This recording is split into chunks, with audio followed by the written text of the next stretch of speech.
it is my actually great pleasure to introduce Professor Mark Hannam. Who, I was working with him before I came here. Mark Hannam is a professor at the University of Cardiff at the Gravitational Exploration Institute, and before his position there, he did several postdocs in Brunswick, Vienna, Cork. I think he got his professorship there, and if I miss something, feel free to just mention it, or otherwise, please take it away. Thank you so much for accepting the invitation. Yeah, no, thank you very much. Yeah, thank you for inviting me here. I'm glad to be here and not back in the UK where we now have no leader. Okay, which isn't actually very different to what it's been for the last 5 years or so. But anyway, okay, so I wanted to talk about some recent results in gravitational wave observations, and also to give a bit of, I don't know, back. I realize that lots of people in this group do work related to gravitational waves, and I think there's probably a bit more of a slant towards theory and thinking about, alternatives to GR and these kinds of things. So I'll try to make some passing reference to that as I go. Oh, it's not this thing again. Oh, come on. There you go. Okay, so I've just got this character here as the background while I say some introductory things. So, one of the things that I think is really interesting about gravitational waves is that when people first talked about trying to detect gravitational waves back in the 50s, so for example, if you read the report of there was this 1957 Chapel Hill conference on gravitation, where they talked about, this is where I think one of the first clear demonstrations was made that you would expect gravitational waves to actually be measurable and to have a measurable physical effect. It wasn't just a coordinate effect. And at the time when people were initially talking about detecting gravitational waves, they really were thinking of this as a way of understanding better the theory of general relativity and the structure of the theory and the behavior of gravity, okay, at the time. By the time gravitational waves got around to being directly detected in 2015, all of those problems essentially had been resolved. And so there weren't really any questions left in the theory to be answered by gravitational waves. And so gravitational waves have purely, as an observational thing, have been purely told us things about astrophysics. They haven't told us anything new about the theory, except that it still holds, right? There haven't been any problems found with GR, but otherwise we haven't learned anything about the theory we didn't already know. All we've learned about, and we've learned a lot, is about astrophysics. And so far, what we've had, this is the story as of now, we've had on the order of around 80 detections. The reason there's a twiddle there is because there are the official detections that are announced by the LIGO, Virgo, and Kagura collaborations, but then there are other searches that other groups do through the data, and they have different thresholds for detection and for validity and so on. And so there's some wriggle room when it gets down to the fine details of exactly how many detections, but roughly 80. Almost all of them have been from binary black hole systems.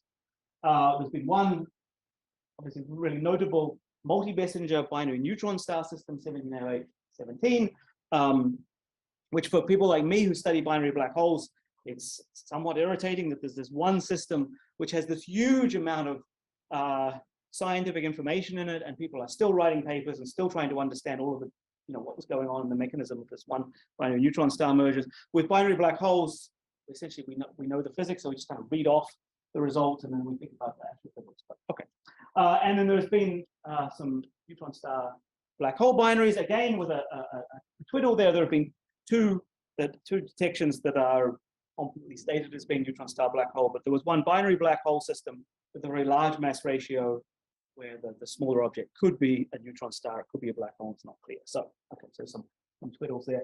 In terms of what we understand from astrophysics, there's now been some signs of structure in the mass distribution. So at different masses, there are larger numbers of signals at different masses. It's not just a simple power law distribution. In terms of measuring the spins of the black holes and learning about the formation mechanisms, there are there are many different potential formation mechanisms of binary black holes. The main mechanisms that people think of are isolated binaries, where there's a binary system and the two objects independently become black holes. There's a dynamical capture where two black holes sort of passing in the night binaries, and then there's also another some hierarchical binaries where you have a merger that produces a larger black hole, and then that black hole then ends up in a binary with another black hole, and so you end up building up larger and larger mass system. And okay, there are other mechanisms, and what the actual fraction of these different mechanisms is in the universe is not completely clear yet. So we've got on the order of 80 detections. We hope we'd have some of these things answered with this number of detections. It's still not quite clear, but I think it probably will become a lot clearer in the next observing run when we have several hundred more detections. Yeah. Let's talk about the searching. I'm not going. I wasn't going to, but if you, well, I can. If you, just briefly, that there is. I should have had a slide somewhere. Anyway, the simplest mass distribution is just that there's a power law. So at very low masses, you expect a lot more black holes than at high masses, and then there'll be some cutoff at a certain mass. What's been seen now is just a few lumps in this. There's a bit more structure than just the simple power law. That's essentially all I'm saying. And okay, if you have an astrophysicist come and give a talk, they will tell you all kinds of things that they personally think we've seen from the astrophysics. But I think at the moment there's still it's still very vague in the sense that there's some structure, but the full details are yet to emerge. All right, so I've got an outline here. One of my pet peeves, I hate it when people have an outline in their talk, particularly students. It's a rookie mistake. You have this outline and then you end up spending 10 minutes going through your outline because you have to explain what everything is, and you waste all your time on your outlines. I hate outlines, but this time I thought I'd give an outline just because for people who are interested in questions about the future and about theory and about detecting potential violations from GR, I just want to reassure you that we are going to get back to that at the end. So again, I'm going to talk a bit about how we measure binary properties and how some of the issues that come up and why it's difficult. By measuring spins and binary precession due to spins is even harder. Then we have a very exciting new result about that I want to talk about in detail. And then at the very end, I'll come back to questions which may come in the future from not just learning astrophysics from gravitational waves, but coming back to some things about theory. Okay, so if you have a binary black hole system, then it has eight parameters of the black hole, right? The two masses of the black holes, and then there's these two spin vectors. And okay, there's a whole bunch of other parameters in terms of where it is in the sky and how far away it is and what its orientation is and so on. But in terms of the binary itself, there are these parameters. These are what we want to measure, and then there are all these little combinations that we make for, because they're useful, which may or may not pop up at various slides. So memorize them now. Okay, so if we're wanting to measure properties, so I have a sort of simple example here of how easy it would be if black holes didn't spin, and if they were all equal mass, I guess. So this is a waveform for a system where the two black holes are of equal mass and they're not spinning. This was produced from a numerical simulation. I think this is like, I don't know, 15 years old, the simulation. At the time that I made the simulation, the thing I was most proud of as a numerical relativist was being actually able to convert from geometric units into time and set in seconds and in gravitational wave strain. That was a great milestone for me. So this is what it is like. The equal mass non-spinning signal is like if the total mass of the binary is 50 solar masses and it's about 100 megaparsecs away. And this turns out to look almost exactly like what the first detection looked like, because this was essentially an equal mass non-spinning binary, and it was actually around 60 solar masses, so it wasn't so far off. Anyway, okay, so that's a waveform. If we now take this waveform, we now say, okay, we've now got the first detection. Here's the data here, this thing. It clearly looks like a waveform. I mean, when I first saw the data from the first detection, I was, of course, skeptical. I didn't think that anything had actually been seen. And then when someone showed me the data, I thought, oh, that looks just like a numerical relativity waveform, but it's not very accurate. And then I realized, well, no, this is actually a signal from the universe, so that was nice. Anyway, so this is the data, and then we say, okay, let's assume it's an equal mass non-spinning binary. Let's work out what the properties are. So here's my waveform over the top of here, and it's currently scaled to be at a distance of 800 megaparsecs and a mass 200 solar masses. And so what we do is we can here we go. So we start varying the mass, turning down the mass to sort of get the squeeze this to get the scaling right, the phasing right, and then we change the distance to get the amplitude right. And once we've got it about right, then we add in the noise effects, which take into account noise, which makes it like this.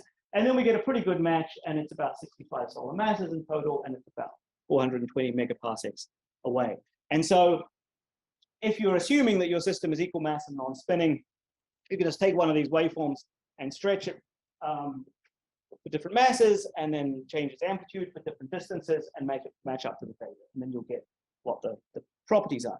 But of course, not all binaries are equal mass, and they're not all non-spinning. So the effect, if we take, just think of situations where the black holes are spinning and the spins are aligned with the orbital angular momentum, or oppositely aligned, they're up or down, then what happens is that if the spins are aligned with the orbital angular momentum, then this will cause an effect. There'll be a spin-orbit coupling, which will slow down somewhat the rate of in-spiral. And so there's a schematic here where you get more cycles from a given initial separation than you would if it was not spinning. And so that makes the phasing look a little different. If the spins are down, then it spirals in more quickly. And again, that makes the phasing of the binary different. And so that's how you measure. You can measure that it has some spin because you can see some change in the phasing.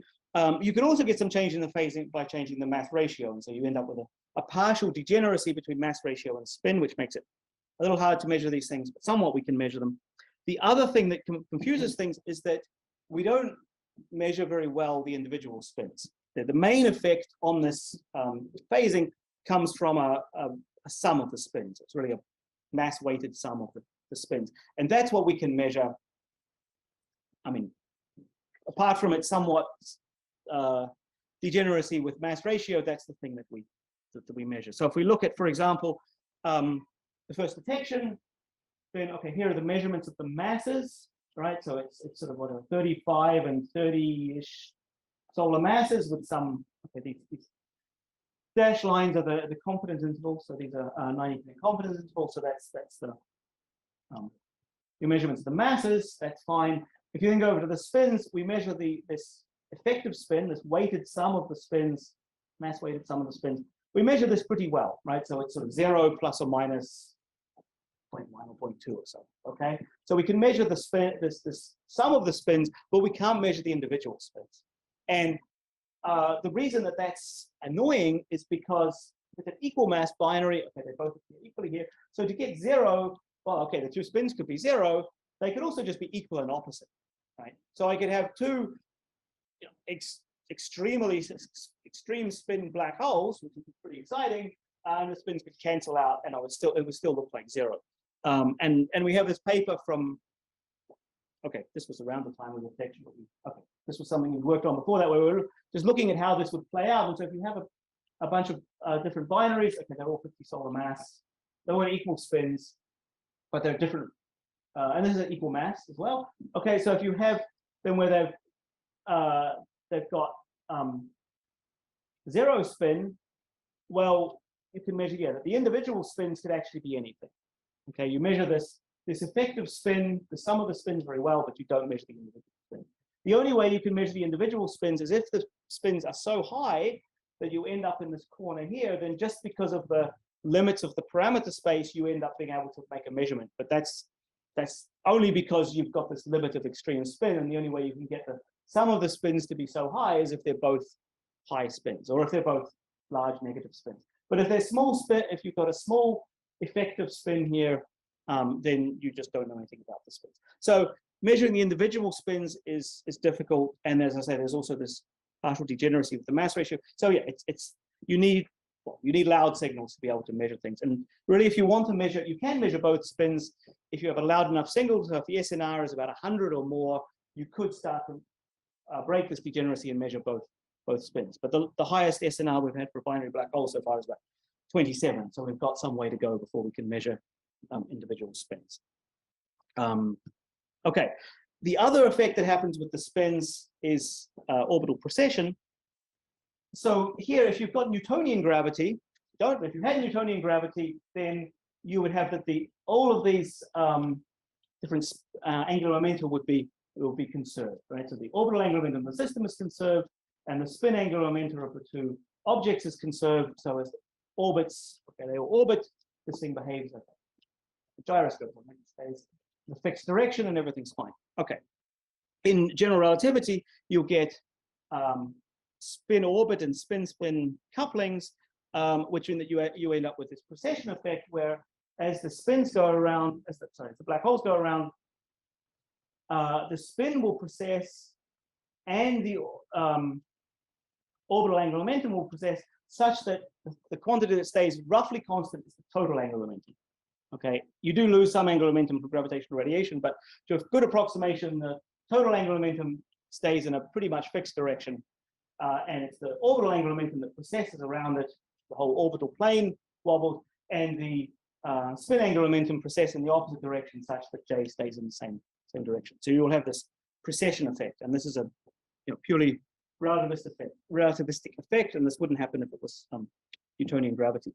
Now the effect of this, and this has some effect on the waveform, and the effect that it has on the waveform is the only means we would have to measure these in-plane components of the spin.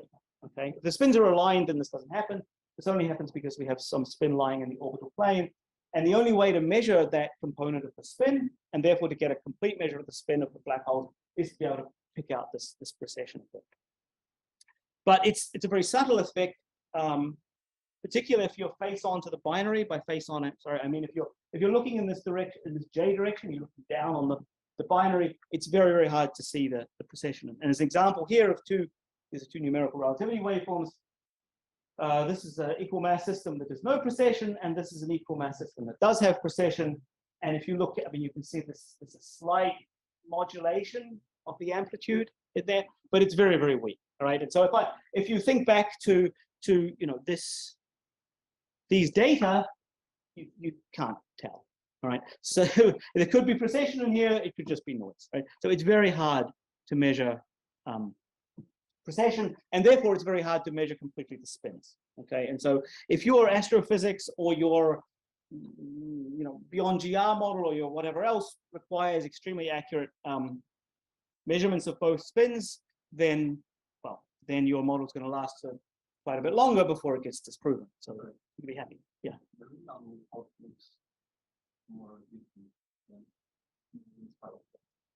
Yes. I'm not sure I would read too much into that. This could also be a processing artifact of the numerical data, but yeah. There will be a little bit of this will also show up in the ring down. There'll be some precession in the ring down, but I think it shouldn't be as strong as it looks yet. That's just but yeah, well spotted. But yeah, that might be misleading. But yeah, even so, even if that was real, right, that's still very hard to pull out. That's the very weak part of the signal. So it is hard to pull out. Okay. So this sort of motivated this question of, well, okay, how hard is it to measure precession and therefore the spins? And there was this work that was really led by Steve Fairhurst in Cardiff, and a bunch of others worked on this. And what he realized is, well, a convenient way to write the waveform is as a sum of harmonics that are not precessing. And so to a pretty good approximation, you can say that a waveform is going to be some leading harmonic, which is not precessing, plus some contribution from a second harmonic, which is also not precessing, but when you add them together, you'll get some beating effect, and then this will produce the precession effect in the waveform. And this turns out to be, this is just another way of looking at somehow what we already know, but it's very convenient because then you can look at the strength of these two contributions, and this tells you how much power there is in precession in the waveform, right? Because this dominant harmonic is going to give you most of the power in the waveform, and then this other harmonic is going to give you a bit of extra power, and that's the power that's in precession. Okay, so you can actually work out, if I give you a waveform or I give you a system, you can calculate the waveform, and you can work out just how much of what fraction of the power in that waveform in that signal is from precession. And so there's this precession SNR that was laid out in this paper.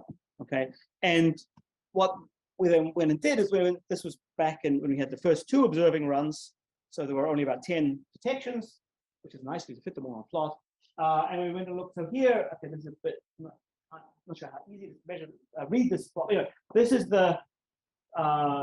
This is essentially the in-plane spin of the larger black hole.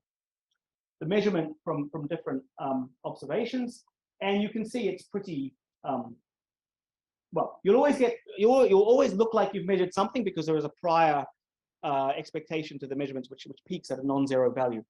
And in order to find if you really have precession, you need something which is distinct enough from that you can say there's some extra information in the data. And that's kind of why we want to look at this this power and the precession. And so if we take each of these detections and we look at the measurement of power and precession, it's always pretty low. And in particular, it was entirely below this line here, which is the amount of power and precession that could be mimicked just by noise. To sort of one standard deviation. So unless the power and precession is above this line, like 2.1 or so, then you really can't say anything about whether or not it's precessing. And you can see from these first 10 detections, there's just not much sign of it. Okay, so that's well, okay. There is. You would want. Sorry. Okay. Yeah. You would want these bars here, which indicate the 90% confidence intervals. You'd want these to be separate from this here, right? So there is some sign, but you couldn't make any strong statement. Right? And actually, this next plot will illustrate this. So then we looked at some fake signals. So these are a bunch of systems where the mass ratio was 2. There are 40 solar masses. There was some spin in the plane, spin of 0.4, and the total SNR was 20, which is, I mean, it's a decent signal, 20 SNR 20, stronger than most of the signals we've seen.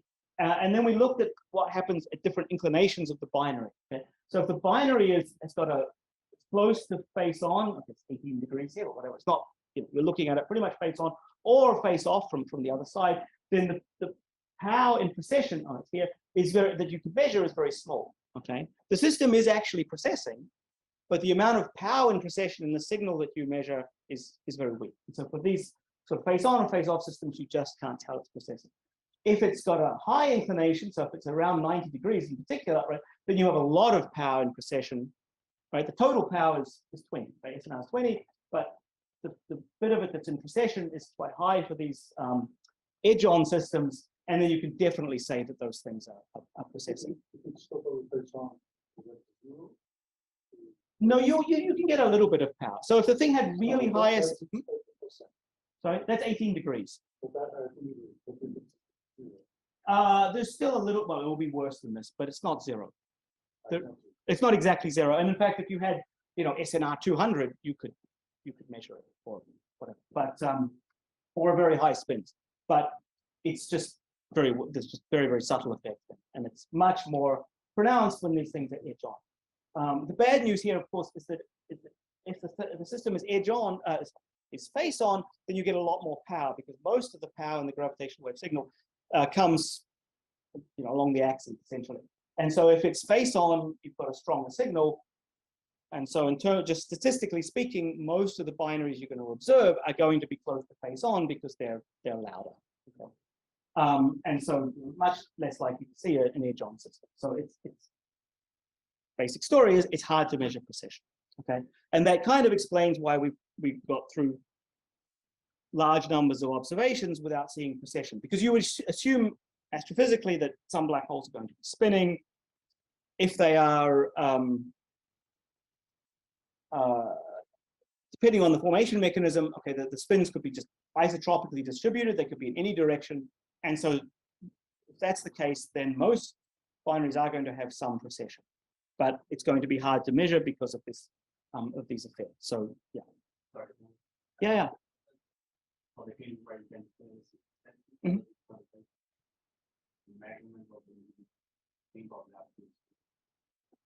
You mean how well can you measure the?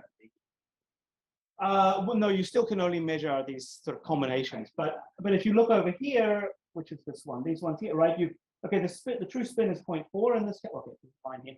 This is what the true spin is, and you can see here for this almost edge-on case, the measurement of the spin is kind of correct, and it's okay. Whatever in this case, it's plus or minus 0.1. 0.15 or so. So that's how well you would measure the spin. Obviously, if you double the SNR, you would have the uncertainty in the spin. So here you're measuring the spin and you're getting it correct. So these other systems, you're just getting the wrong value. But I think it's only Sorry? type B or at least type B will be the one spin of the most massive black. Yeah. You won't be able to measure the smaller black holes spin. Certainly not at this SNR, right? But at this stage, we're just talking about being able to measure something about the in-plane spin of the system. And this just demonstrates why it's difficult. Okay, so in terms of precession, just to go back to non-binary black hole systems. So okay, precession is a general it's a general relativistic effect. If you have a compact binary system, it can happen. And it has been measured before in the past in binary pulsar systems. I'm not going to try and explain this diagram. I just pre-grabbed it from this paper, but okay, you can have a system where if you have a binary to neutron stars, the neutron stars are going to have expected to have some spin, and if there is some tilt to that spin away from it being aligned, then you will get some precession effect. And through quite impressive analysis of data and so on, there have been binary pulsar systems that have been observed where you do see precession of what's actually measured in these cases is the precession of the neutron star's spin, not the orbital plane. I mean, both will precess, but what's strictly speaking measured here is the precession of the spin of the neutron star. I think the first case where this was spotted was in the system here, where the precession rate, the rate at which the precession spin precesses, right? It's a subtle effect. It's a correction to Newtonian dynamics, so it's going to be a small effect. And so the precession rate is about 1.2 degrees per year. Okay, so you're going to have to wait a few hundred years before this thing completes an entire precession cycle. More recent, okay, I should have the years on here that these were observed. Anyway, there was a more recent observation where there was a larger precession. I think this is the largest or the most rapid precession that's been observed in binary pulsars. This was 4.8 degrees per year. So, okay, 4 times stronger than this other one. But again, like pretty slow. It takes 80 years or something for this thing to do a whole precession cycle. Okay, so that. Right, in black, exactly. So in black holes, it would be much more rapid. Okay, this is just a made-up waveform. But the question is, okay, it would be great to observe this in black holes where it would be much, much stronger, right? The black holes are obviously much more compact than neutron stars. They can orbit much more closely, much more rapidly, and this effect then gets much stronger. And so the question is, when can we observe this in black holes? So there was one event where there was a possibility of precession. Okay, there are several events where there's been hints of precession. The most promising up till now was this 1905-21, which was it's a very high mass system. I don't have the masses here, but it's over 100 solar masses. So it's an intermediate mass black hole system. And that was sort of the main excitement of this event, was that it was very high mass. In my opinion, this is the most annoying gravitational wave signal that we've observed. Because it's at high mass, there are a very small number of cycles that are in the sensitivity band of the detector, and so makes it really hard to say anything about it. And so in particular, you do this measurement that was done with, okay, they used several different waveform models, which we will see again soon. Okay, there was this effective one-body model, this phenomenological model. This are models that I spent a lot of years working on, and then a model that was a surrogate model that contained nothing but numerical relativity information. Anyway, all you need to know is there were 3 different models, and they each measured pretty high values of the black hole spin. And if you look at phi p, this in-plane spin, right, they measure pretty high values. Okay, there's large uncertainty bands, but there's a preference for high spins, and so this looks like it's precessing. The problem is that, okay, because there are so few cycles in band, if you go and you look at your Bayes factors and whatever else, and say, okay, what is the evidence for precession here? It's not very strong, and that's because just there's so few cycles. And the other thing that was a problem with this, and this is why I call this signal so annoying, is because I had a student look at this, who probably finds this more frustrating than I do, where he said, okay, if this is true, then we should be able to take a numerical relativity waveform for what we think the system is, make a fake injection into fake data, and recover exactly this result. And we couldn't do that. No matter what we tried, we could not get to find a signal which would look like this in the data. Okay. Well, we could get this to happen, but if it happened, then it would have to be at a very strange orientation, right, where the precession became very strong, like in those previous plots. But if the inclination is so high, then you can also measure the inclination very accurately, and the inclination could not be measured accurately for the signal. So there were all sorts of inconsistencies. And then other people said, well, you know what, for such a short signal, this could also be eccentricity. And studies have done saying, well, this could actually be an eccentric system. Okay, there are some papers that have made very strong claims this is an eccentric system. I don't believe them, but yes.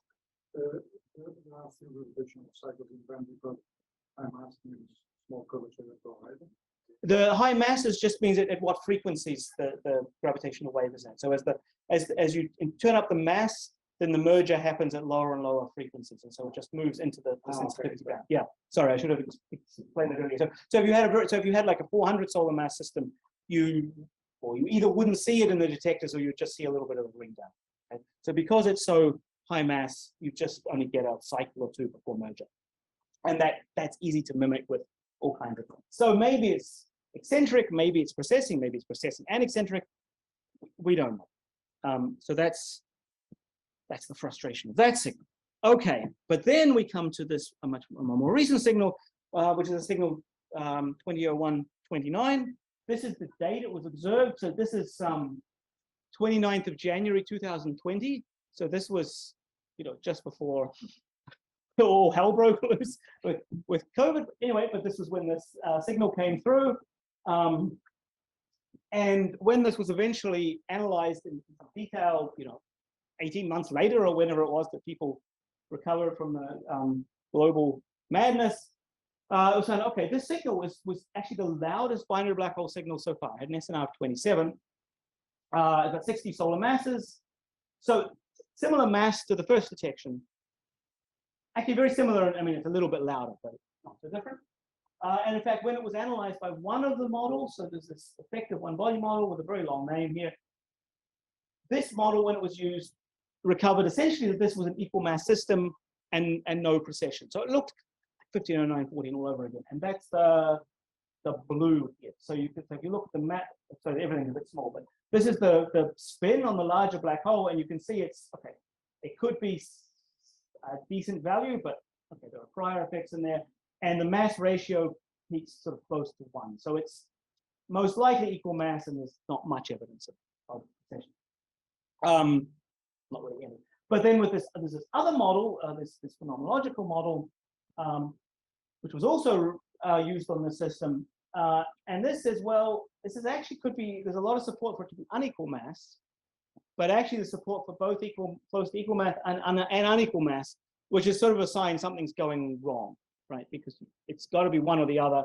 If you get both, then maybe your analysis didn't work. Maybe there's noise in the data. Something's going wrong. Or your model's got an issue, right? Something's going wrong. Okay, so that didn't look very good. But this analysis did find high precession. So it found signs of very high precession, but it also looked a bit weird. Okay. And when the LIGO-Virgo collaboration looked at these results, they said, okay, these are the models we've got. Maybe they're just not, there's some systematics going on. We can't really say, so okay, we're not really sure what this thing. And that was that. Okay. So when I saw this and people in my group saw this, we said, well, this is the highest SNR system so far. Maybe it is precessing. It must be able to do something else with it. And so what we did is we thought a bit more about systematics of waveforms. Okay, so if you've got two waveform models or two waveforms, then you can quantify the difference between them by quantity called the mismatch. Essentially, you take a noise-weighted inner product between the waveform and look at, and if they're the same waveform, then this inner product will be 1. Okay, you normalize it as 1 if they're the same. And so then you can look at the deviation from 1, and that's your mismatch, right? So if the mismatch is 0, then the waveforms are identical, up to some amplitude rescaling if you've normalized, but otherwise they would. And if the mismatch is 1, which I don't even know how you would manage that, but if it's 1, then they are completely orthogonal, right? They are completely different. Okay. Anyway, and so this is a quantity we can use to identify how accurate a model must be in order to make a measurement at a given SNR. So we can take what we think of as a true waveform, maybe it's a numerical relativity waveform that we think is very accurate, or whatever else. We can compare that against our model and calculate this mismatch and determine the accuracy. Okay, so here's the actual formula. This is the match, not the mismatch, right? So you take this inner product, weighted with the noise, and in order for distinguishability of a signal, two waveforms will be distinguishable at some SNR rho by this formula. So this formula here, this is the chi-squared with k degrees of freedom for some, at some probability level 1 minus p. So you choose what confidence level you want, you choose what SNR it is, how many degrees of freedom you've got, and then you can work out how large the match must be, or how small the mismatch has to be in order for these things to be distinguishable, measurable. And so if you do this, if you choose 4 degrees of freedom, and I don't want to go into why we might do that, not even sure if that's the correct thing to do. But anyway, let's take 4 degrees of freedom. SNR 27, like 2001, 29 had, then you find that you want a mismatch less than about 5 times 10 to the minus 3. Which you might say, well, thanks, that's great, that's a number. I'll write that down. But okay, we can take that and then we can look at the waveform models that are available and that were used to analyze the signal. So here's the paper that was written on this EOB model, and there's a bunch of histograms here. The blue one, I guess, is what matters. That's the complete model. And this is the distribution across lots of different binary configurations, different masses, different spins, different mass ratios, etc. And a histogram of the accuracy of the model against numerical relativity waveform. And you can see that, and this big bar that I've just slapped on here, this is this distinguishability requirement, this 5 times 10 to the minus 3 that I mentioned. And you can see that most of them are doing worse, okay? Some are doing better, but a lot are doing worse, okay? So it's not really clear if this is a good enough model to properly measure this. If we look at the other model, this phenomenological model, okay, they produce a different kind of plot where they look at these mismatches for different masses against, again, a bunch of different numerical relativity waveforms. And again, you see a bunch of them are worse than this, this criteria, okay? Now you might say, well, which ones are those? When we looked at the paper, it wasn't clear which one's which, but probably they're the ones with higher spins, right? So if there is a high in-plane spin, that's probably going to cause a performance match. But either way, we have some questions about these models. But fortunately, there is another model, and this wasn't used in the standard LIGO analysis because it's only available for high mass systems, so it couldn't be used for all the observations, so it was just in general not used. But this system, this numerical relativity surrogate model, has this other long name here, but it's the red line spec. So here's their calculations of their mismatch uncertainty. So this is the 50%, some 90%, some credible region of the accuracy, and this is sort of the worst case. It's this solid line. Our signal, remember, is around 60 solar masses. So you can see even in the worst case, this model is more accurate than it needs to be. It was sufficiently accurate to measure this signal. So we looked at this and said, okay, there was this whole thing of, well, there may be some systematics. We can actually quantify this a bit more accurately. We can say, you know, this model is going to be reliable. Let's use this model. So away we went. We used this model, and that's the green line. And now you can see it's all much clearer. It's definitely got very high spin, and it's got very strong support at mass ratio of 0.5. So mass ratio 1 to 2. Okay. There's a tail at more equal masses, but okay, there's a sort of observational bias for equal mass systems, so that's not so surprising. So now it's pretty clear that this is actually an unequal mass system with high precession. Now, there's some reasons why you might not believe that. How am I doing here? When I run out of time. Okay. All right. There was this bimodal mass ratio measurement, which showed up a little bit also in the surrogate results. Couldn't see it on that plot, but I'll explain why in a minute. Anyway, that showed up a little bit. That's a bit worrying. The spin magnitude is sort of railing against very high spins when you measure the spin magnitude. And you might say, oh, that's fantastic. It's a extreme spinning black hole. That's usually also a sign that something fishy is going on, because that's also astrophysically pretty unlikely. Also, the results were different in the data from different detectors. So if you looked at the Livingston data, you saw this precession very clearly. If you looked at Hansford, you didn't see it. So that also sounds suspicious.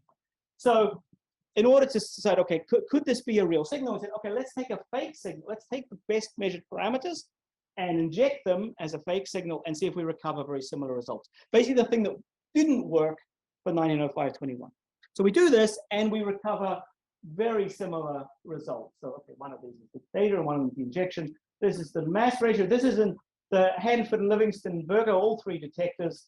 This is the individual detectors. And you can see here, right, in Livingston, you get a very strong precession measurement. In Hanford and Virgo, you don't see any sign of it at all, right? So exactly what happened with the data. And we spent a long time wondering how that could possibly be. But it turned out to be very simple. So, okay, the bimodality in the masses, okay, you just did more sampling with your parameter estimation sampler, and that kind of cleaned itself up. And the difference in the, okay, can't see this here, the difference in the two detectors was just that, well, because of the orientation, because of the position in the sky, the SNR was higher in Livingston than in Hanford. And so that just meant that if you looked at this precession in SNR, it was high enough to be measurable in Livingston, but not in Hanford. And so just because of the location of the thing in the sky, you could measure precession in one detector, but not in the other. So all of these things were kind of consistent. And so hurrah, we wrote this up and we got a paper in Nature, which we were very excited about. It actually just came out last week after a long and adventurous journey through the peer review process. But anyway, it's finally published. So we're very happy about that. I can retire now. And just to go through the results. So here's the table of properties. I'm very proud of this table because unlike in the LIGO papers where I have limited control, we actually did the significant figures correctly. So if you go back and look at the tables in LIGO papers, they'll all be like 39.63 plus or minus 0.642. Anyway, so we did this. We were very, very pleased with our table here. Look at the luminosity, just 1,000. No more digits, 1,000. Okay. And we can't say anything, and we just boldly go out there and say we can't say anything about the secondary spin because we can't measure both spins and so on. Anyway, so those are the properties of the system. It's, you know, one of the black holes is about 40 solar masses, the other one about 20, and it's got very high spin. And here's the spin measurement. So you can see the spin is it really prefers very high spins. And this is this tilt angle here. So it really prefers very high spins that are lying almost completely in the plane. So really strong precession. And there's also, we made a plot of the precession frequency, which is about 3 hertz. 3 hertz doesn't sound that exciting until you go back and look at those pulsar measurements where it was 10 to the minus 10 hertz. All right, so this is 10 orders of magnitude higher than the precession rate in binary pulsars. So when you say it should be stronger than in black holes, it's much stronger in black holes. Okay, so I don't know if I'm kind of A few minutes. sorry if I got carried away. Anyway, so now that was the excitement with precession. We've measured precession. We're very happy. What happens next? Well, with the detectors are being made more sensitive, we're going to see more things. And as the sensitivity increases, we're more likely to get higher now. Okay. And one way to think about this is that if you assume a uniform distribution of black holes in the universe, which isn't true, of course, because as you go further out, the star formation rate goes down. But just as a first approximation, since we haven't got that far out in the universe, then you would get that the fraction of signals above a certain SNR is going to go as rho over rho naught cubed, where rho naught is your detection threshold, right? So in the case of SNR 50, it's 5 times your detection threshold, and so basically 1 in every 125 signals, statistically speaking, will have SNR greater than 50. And again, if you've got 1 in 1,000 signals, we'll have SNR greater than 100, and so on. And this is sort of a useful way of thinking about detections. So far we've had 80 detections. We're kind of due some high SNRs soon.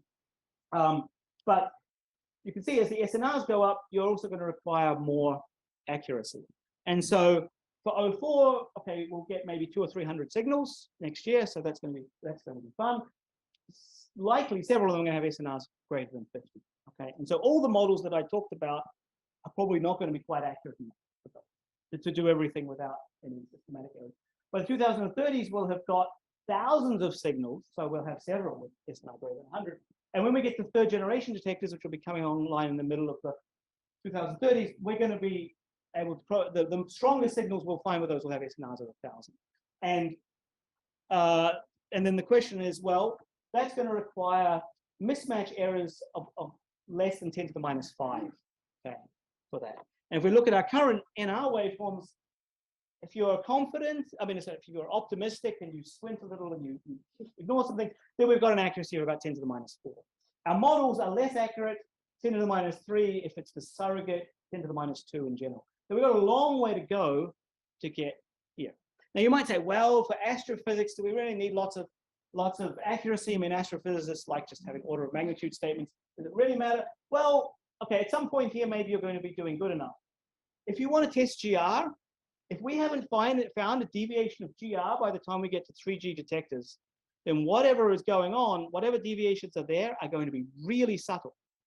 And if you want to pull them out, you're going to need really, really accurate waveforms, both in GR and in your favorite alternative theory. I'll skip this slide. So here's a slide that I presented at a PAX workshop earlier this year, basically to try and be controversial. And so it said, okay, when we get to 3G detectors, for basic astrophysics, okay, you're going to need maybe 10 or 100 times more accuracy in waveforms. I'm sure we can do that in 10 years of numerical relativity. I'm sure we can do it in models that are tuned to numerical relativity.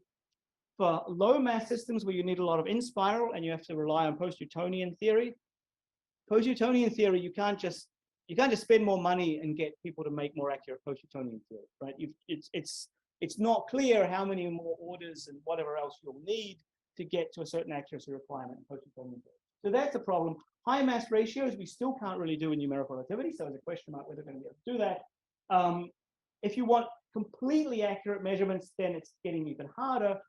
If you want to test GR because you haven't seen a deviation from GR yet by 3G, then you've really got some work to do, okay? And so, I mean, my take on all of this is like, okay, this is the situation.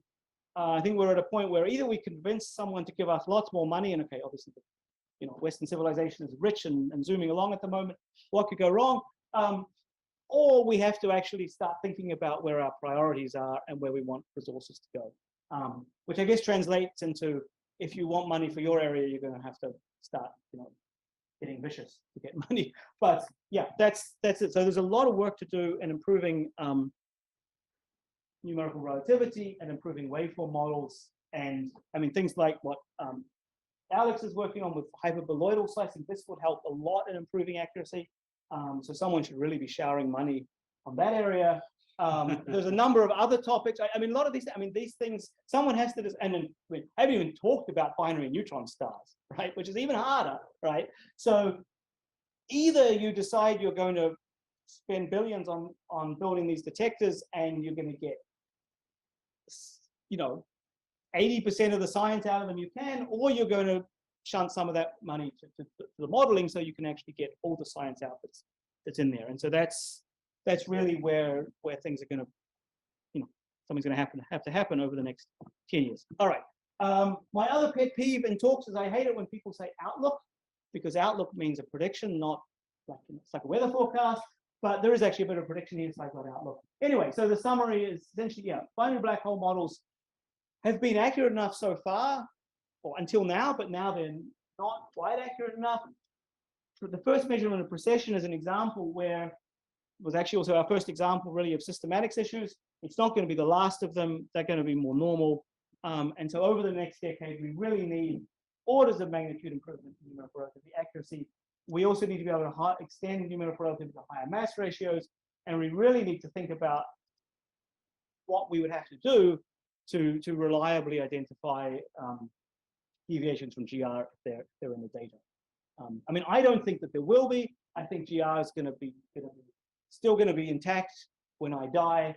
But if the other way of putting it is, if there is a deviation of GR that's actually in principle measurable in the data from these detectors, we want to be able to find it.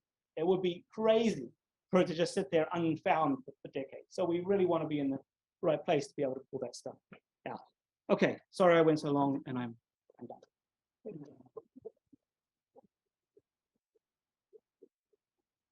Thanks so much for the talk. Yeah, no, the timing was right. So yeah, we still have time for questions. So I'd like to go.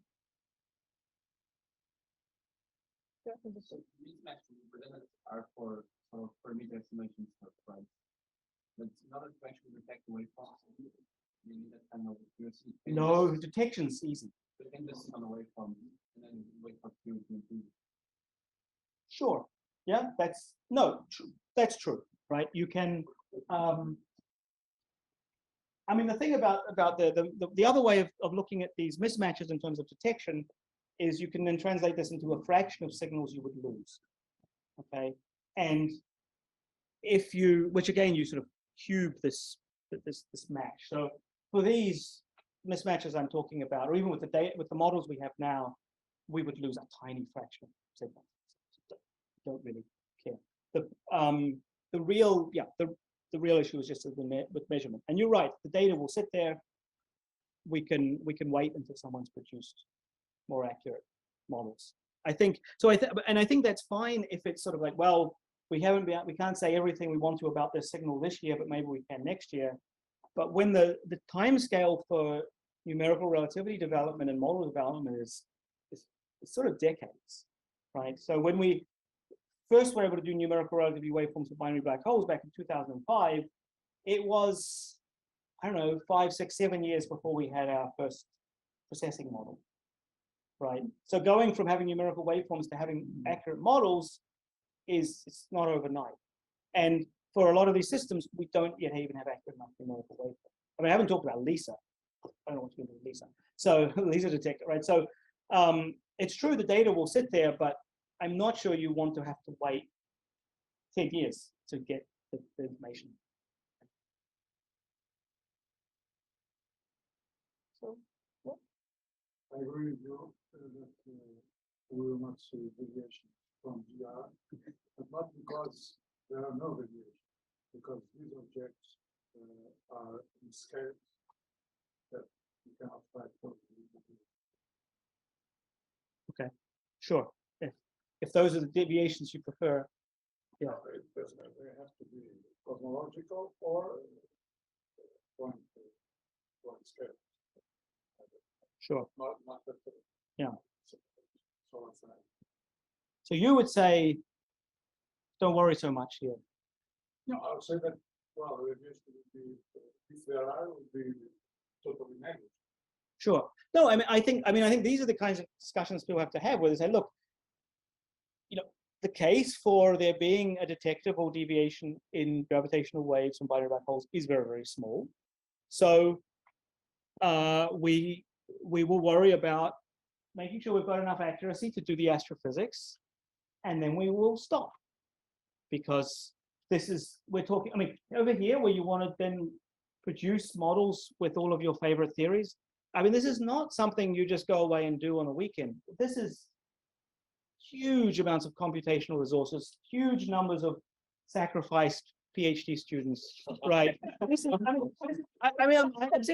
lot of work, and you have to decide for quite possibly not seeing anything, right? So you have to decide, and the funding agencies and whatever have to decide where they want to take their bet, right? And yeah, you may well decide, you know what, if someone in 100 years comes back and looks at the data and says, hey, guess what, there was a deviation there, you didn't, well, we'll take that risk, right? Or not, right? That's where these decisions have to be made, I think.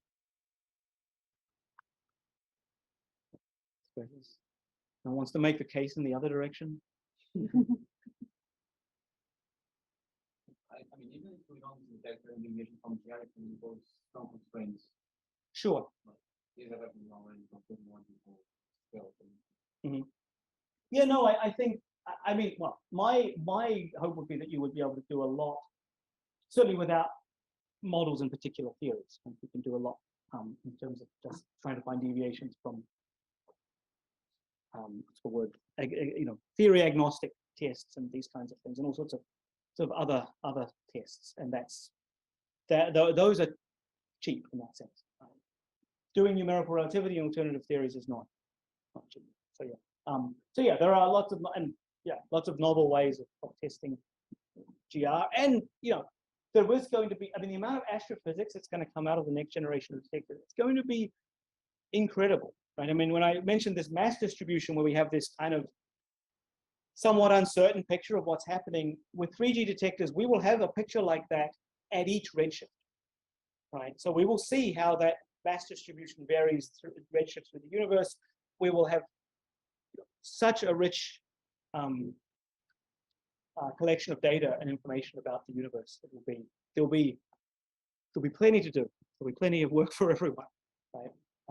And so maybe that's where we put all our effort. And okay, maybe also we have to put effort in binary neutron star simulations, because in terms of measuring equation of state and what this can tell us about nuclear physics, and because that's got a long way to go too, because those simulations are very expensive, and they have a lot of missing physics in them still. So there's a lot more to do. But here, I mean, we're just talking here about accuracy, right? We need to turn up our numerical resolution. We need to use fancy kinds of coordinates so we can get the true signal at scry and these kind of things. But in terms of the physics input, it's all there.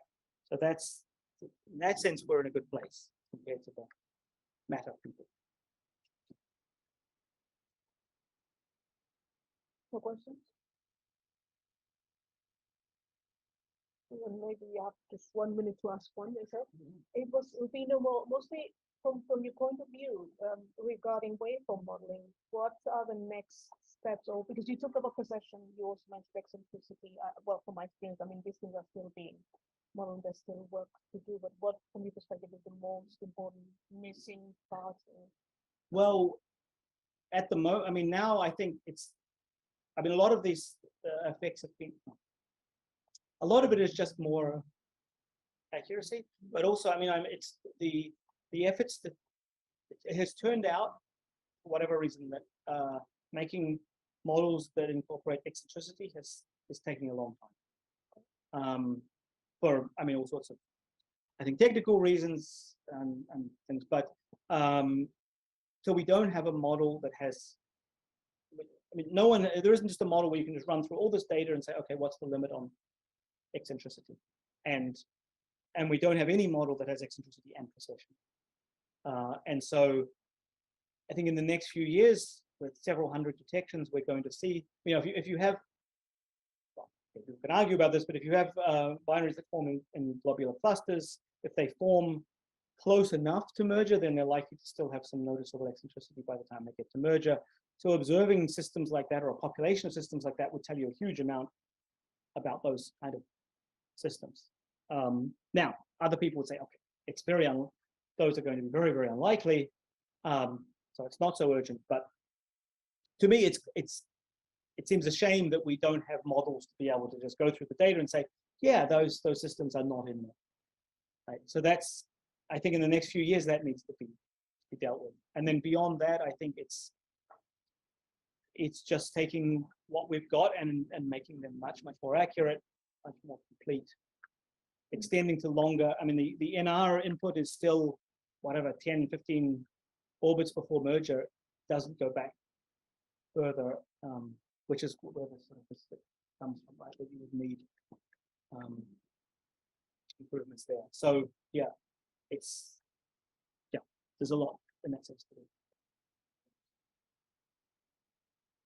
Any other questions or Stan?